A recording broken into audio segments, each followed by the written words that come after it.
Азыр эми баарыбыз билгендей, биринчи орунда рак молочной железы бизде аялдардын арасында, экинчи орунда рак шейки матки. Ошондуктан рак молочной железы боюнча биринчи орунда болуп аткандан кийин биз бул багытта да көп иштерди алып барышыбыз керек. Ошол эле профосмотрлар ар бир аялдар келет го медосмотрга келгенде дагы ошо биздин адистерибиз, орто медициналык кызматкерлерибиз болобу, ошол эле дарыгер врачтарыбыз болобу, алар сөзсүз түрдө ошо обследование, ошо молочный железаны кандай караш керек, кандай пальпация кылыш керек, эмнесин аныкташат. Эгерде бир кандай бир мындай измененияларды өзгөртүүлөрдү көрсө, сөзсүз түрдө маммографияга же национальный центр онкологии бизде бар, ошол жерге жиберсе болот. Бизде ошол жерде да маммологдор бар.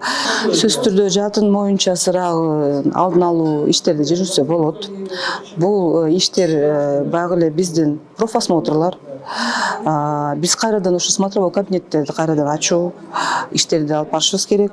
Себеби деген ошо смотровой кабинеттерде биздин ошо аялдарды ошол жерден алыскы аймактарда ошо биздин аялдарды караса болот. Биздин лабораториябыздагы заманбап оборудование менен, жабдуулар менен камсызданыш керек.